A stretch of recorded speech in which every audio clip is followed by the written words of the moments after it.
Today, let us take some time to study the Word of God together with the sermon titled, This is the Problem.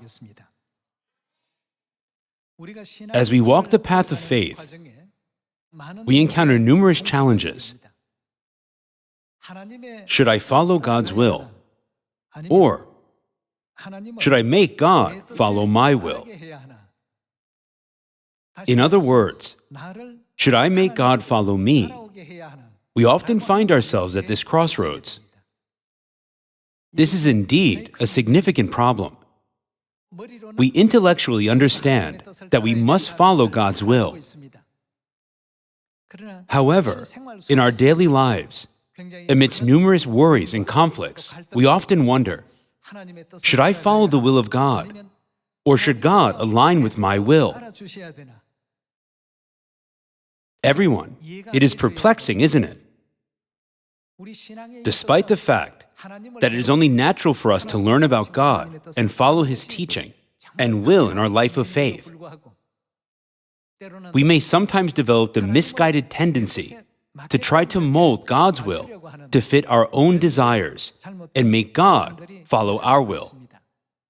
Therefore, in the Bible, this issue is categorized as childish faith and mature faith. In other words, the faith of an adult. First, let's open the book of 1 Corinthians chapter 13.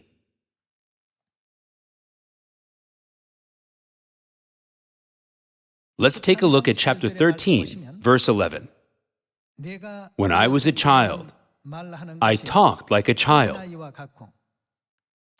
When do we say we are like a child? It is when we are young and immature. It is when our faith is not yet able to properly understand God's will and fully grasp the truth. When I was a child, I talked like a child. And although I heard the same explanation, I thought like a child, I reasoned like a child.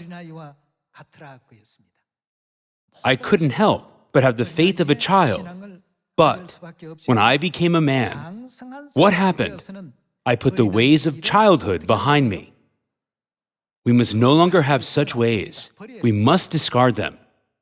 For this reason, the title of today's sermon is, This is the Problem. We need to put the ways of childhood behind us. Children want their parents to follow their will all the time. If their desires are not met, how do they react? They cry. Moreover, they engage in various actions that cause difficulty for their parents. They scream and throw tantrums until their wishes are fulfilled. It is the same with our faith. When we were children, we talked like a child. We thought like a child. And we reasoned like a child. However, when we have mature faith, we must put the ways of childhood behind us. We must discard the childish ways. Why do we have to put them behind us? Isn't it because they are not good? Please do everything according to my wishes. Please follow my will. These are the ways of childhood. We can say that these are thoughts, words, and behaviors that a child displays. It is written, when I became a man, I put the ways of childhood behind me. A mature person doesn't say, follow my will. Rather, whose will should they follow? The day before the crucifixion, Jesus knew that He would be crucified the next day. But when He prayed all night in the Garden of Gethsemane, He said, Father, if you are willing, take this cup from me. Yet not my will, but yours be done. His words do not mean, please follow my will, but rather signify that He will follow the will of the Father. Doesn't this indicate, I will follow you? In the Bible, this is referred to as obedience. Everyone, As we look around us, we can see God's countless creation abound in nature. People say that a tree knows its own worth. It is content with its given position and does not complain by asking, "Why have you planted me here?" or "Why have you moved me here?" Instead, a tree gracefully adapts according to where God has placed and sown it. In simple terms, all of nature follows God's will. There is not a single aspect of nature that asks Him to change the situation according to its own desires. The mountains, the rivers, and the seas all abide by their designated positions as set by God, content with their roles. Not once would they question, "Why have I been made a sea?" Or, as a tree, "Why have I been placed in this countryside when I desire to be in the city?" Indeed, no part of nature disobeys or rebels against the divine will of God.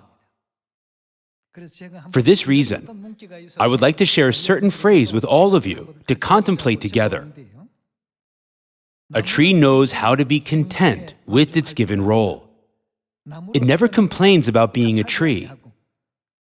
It does not question, "Why am I placed here and not there?"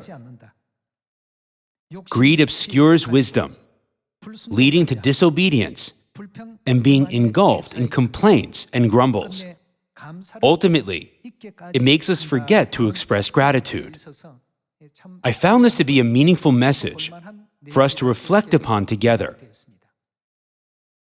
The tree knows how to be content.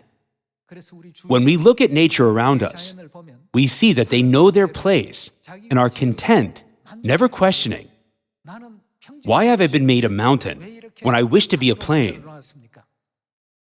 Or "Why have I been created as an ocean when I desired to be a field?" There is no creation that does not follow the work of God. However, it is mankind who is the problem. They disobey God's will and fail to submit to His teachings, questioning, "Why did you place me in this position? Why did you grant such a high position to someone else?" Everyone, this is the problem. When we were children, we demanded everything. However, isn't the eternal kingdom of heaven now drawing near? As the kingdom of heaven approaches, we must cast aside the ways of childhood and have mature faith. From now on, instead of saying, "Please do everything according to my wishes," we should ask, "What is Father's will? What is Mother's will? I want to follow your path and your way. If I am a tree, I will be faithful to the duty of a tree. If I am a sea, I will be faithful to the duty of a sea.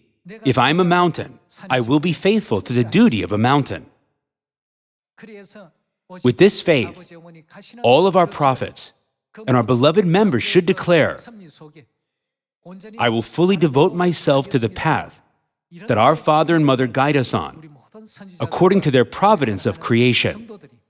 When it comes to obedience, it is not applied differently to the prophets and saints. Everyone must walk in accordance with the path that father and mother lead us to, just as Jesus exemplified. He prayed, "Yet not my will, but yours be done." It is necessary for all of us to reflect on the prayer that He offered in this manner. Let us take a look at Revelation chapter 14, verse 4.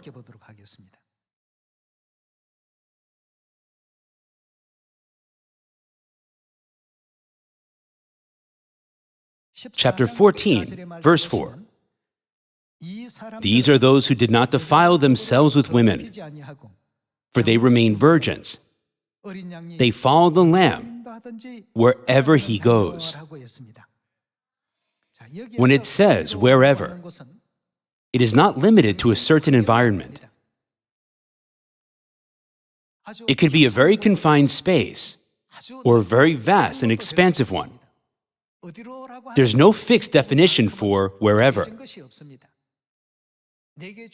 Regardless of the environment given to us, we must be able to adapt to it and say, "May it be done according to Father's will and Mother's will." Shouldn't we be able to experience such a world of faith? Currently, the gospel throughout the world is progressively advancing towards completion. In every stage toward the completion, those who have mature faith and adhere to Father's will and Mother's will are needed. A young child always demands, "Do what I want." However, what about the mature?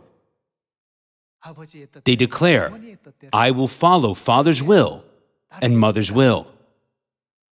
In Revelation chapter 14, Apostle John's vision depicts those who are saved. Wherever they are led, what do? They follow the Lamb wherever he goes. There's not even one person who says, "Please conform to my will."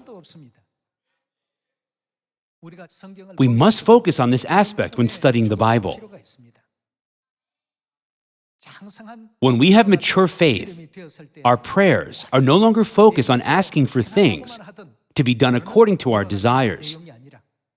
Instead, we ask, "What is your will? Where do you want us to go? What do you want us to do? What kind of people do you want us to become?" When we possess such faith that allows us to follow the will of Heavenly Father and Heavenly Mother, won't the moment of the completion of salvation and the eternal kingdom of heaven come more quickly? Those who have childish faith, those who constantly beg for everything to cater to their needs, always complain and grumble. This prevents them from obtaining the perfection that Father and Mother desire. Of course, behaving like a child because one does not know the truth well can be understandable. We can understand thinking, since they are new members, they haven't learned much yet. However, if someone who has learned a lot and has been in the truth for a while still acts like a child, isn't that inappropriate? It is written, "When I became a man, I put the ways of childhood behind me." That is the teaching of the Bible. It is acceptable when we are children, but when we become mature, we must forsake the ways of childhood and rather think, "What is the will of Father and Mother? What kind of people does God want us to become? What does God want us to do at this moment?" In this way, the children of Zion should correctly understand and carry out God's will, right? Let's take a look at 2 Corinthians chapter 10, verse 4.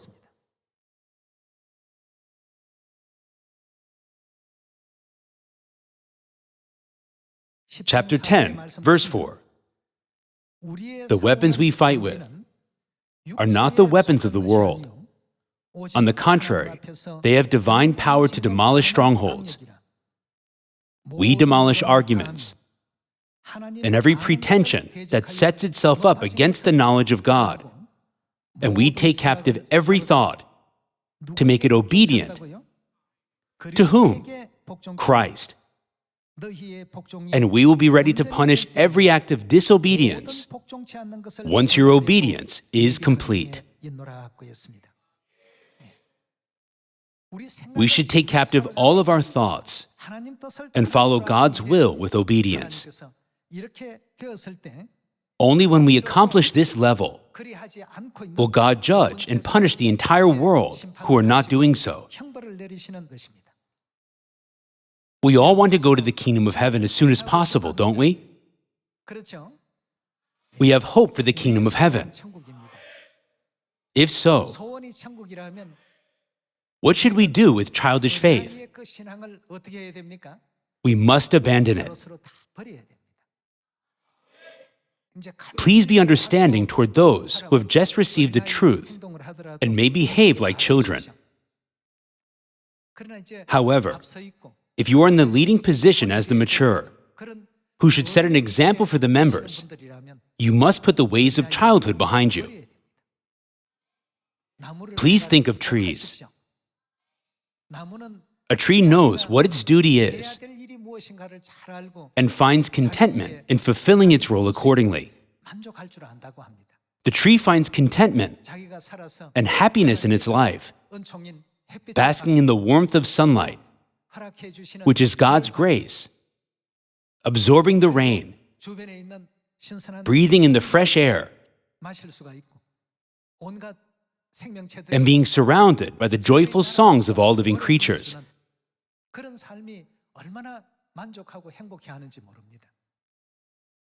This is because it understands its proper place in life.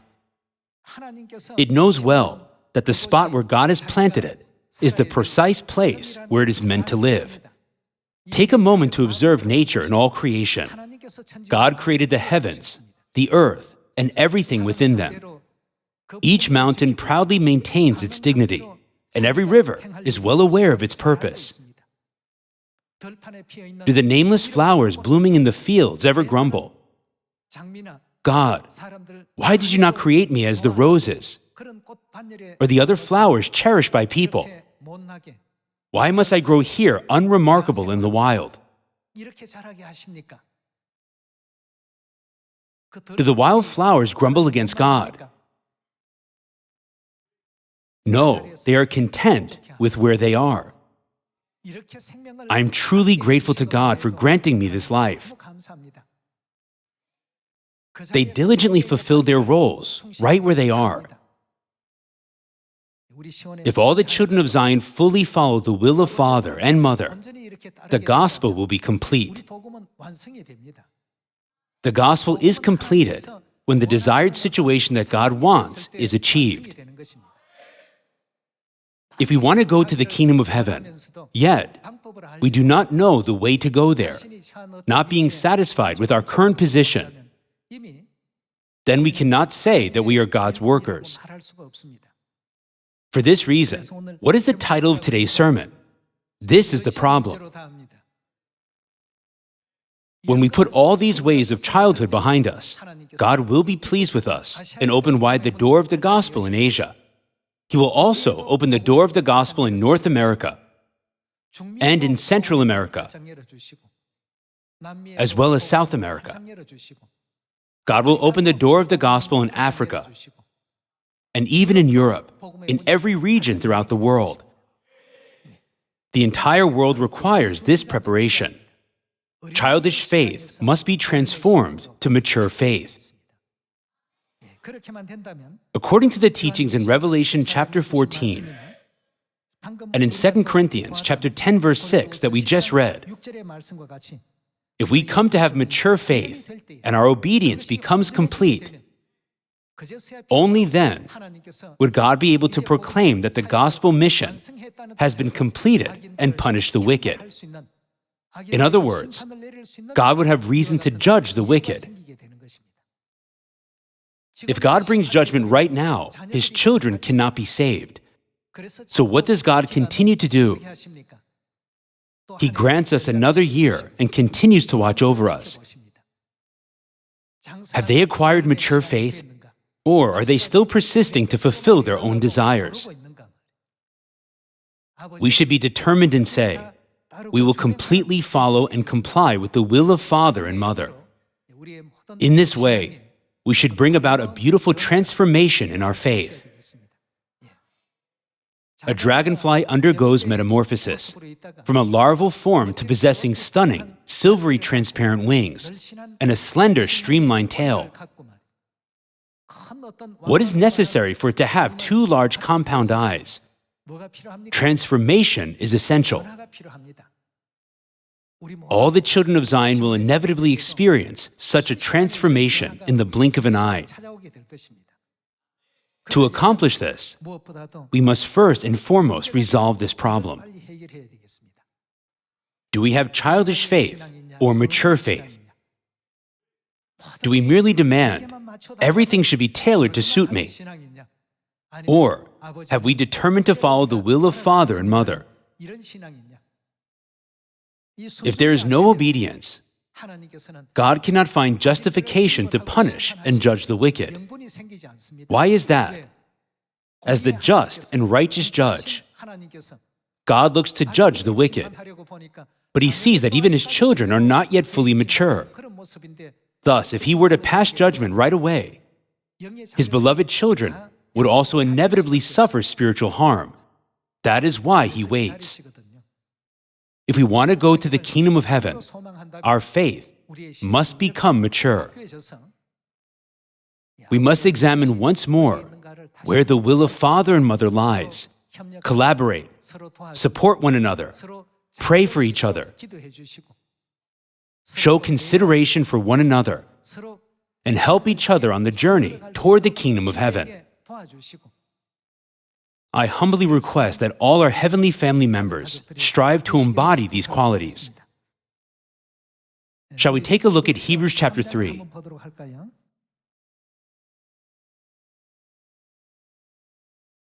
Let's take a look at Hebrews chapter 3, verse 18. In Hebrews chapter 3, verse 18, it is written, "And to whom did God swear that they would never enter his rest, if not to those who disobeyed?" So we see that they were not able to enter because of their unbelief. Where did they fail to enter? Physically, they could not enter Canaan. What does this mean spiritually? This means they failed to enter the eternal kingdom of heaven. That is why Revelation chapter 14 recorded about those who follow the Lamb wherever he goes. It is not about following without any thought. It is said, a tree knows how to be content with its given role. It never complains about being a tree. It does not question, why am I placed here and not there? Greed obscures wisdom, leading to disobedience and being engulfed in complaints and grumbles. Ultimately, it makes us forget to express gratitude. A tree is extremely grateful for the life that God has given to it. So it does not grumble, "Why did you place me here instead of there? Why did you create me as a tree instead of as a beautiful flower?" It is said that a tree would never complain about such things. Shouldn't we adopt such perspectives from now on? When we were a child, we talked like a child. We thought like a child. We reasoned like a child. Everything we did was childish. Suppose parents bought dolls for their son and daughter. But then, the stronger child persists to have both dolls, being consumed with greed. Such stubbornness comes from greed. When someone asks for everything to be done only according to their own will, we can say that they still have the ways of childhood. In every process of the gospel, there is a place for each of us set by God. No matter where he places us, there is no need to be dissatisfied with all that God is doing. Although it may seem like the work of men, God carries out everything. Our church is under God's guidance. Therefore, like a tree, we ought to be content and give thanks for our position and role, not complaining and questioning, "Why have you placed me here?" or "Why have you put them there?" We should believe that God has a purpose for putting us in certain positions and wholeheartedly devote ourselves to the task at hand. Then, won't the gospel be preached in Samaria and to the ends of the earth in an instant? In Hebrews chapter 3, it mentions about those who failed to enter the land of Canaan, which, spiritually speaking, is the kingdom of heaven. It is written that those who disobeyed were not able to enter. This is what God says, while even taking an oath. He even swears that such people can never enter. Therefore, we must quickly grow from childish faith to mature faith. Ultimately, we should rejoice always, pray continually. And what else should we do? We should give thanks in all circumstances. Only then can we walk the path of obedience. By doing so, we should consider what makes our Zion family members around us feel uncomfortable. What should we do to help them? How can they grow spiritually? We should constantly contemplate these questions and take care of them. Just as Jesus said, "If you love me, feed my sheep," we should feed our beloved brothers and sisters spiritually and take good care of them so that we can all enter the eternal kingdom of heaven. I hope that we will be able to fulfill this mission. Let's take a look at the book of Isaiah, chapter 14.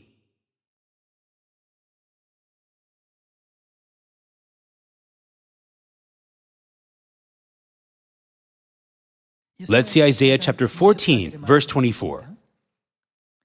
The Lord Almighty has sworn, "Surely as I have planned, what will happen?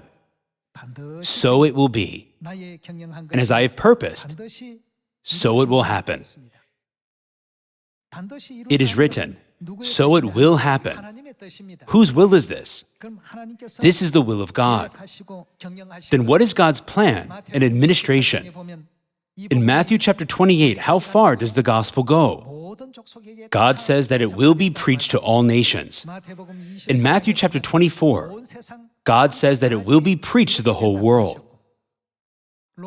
Doesn't He give us the same word in Romans chapter 10? For this to happen, no one should remain as a child. We need mature faith. Since we have been called first, let us become spiritually mature so that we can properly guide the new members who are like children, Zion family members who newly received the truth towards God. Obeying the will of father and mother is a sign of mature faith. While insisting on my own way, my own thoughts, or following my stubbornness, characterizes a child regardless of their position. Those who have childish faith cannot enter the kingdom of heaven. Today, let us once again reflect on all of these teachings God has given us. Instead of saying, "Follow me," let us say, "Follow glorious Father Ahnsahnghong and glorious Heavenly Mother." We must all follow them. I sincerely hope that all our loving Heavenly family members will guide and lead others in this way. By this, I would like to conclude today's sermon. Thank you very much.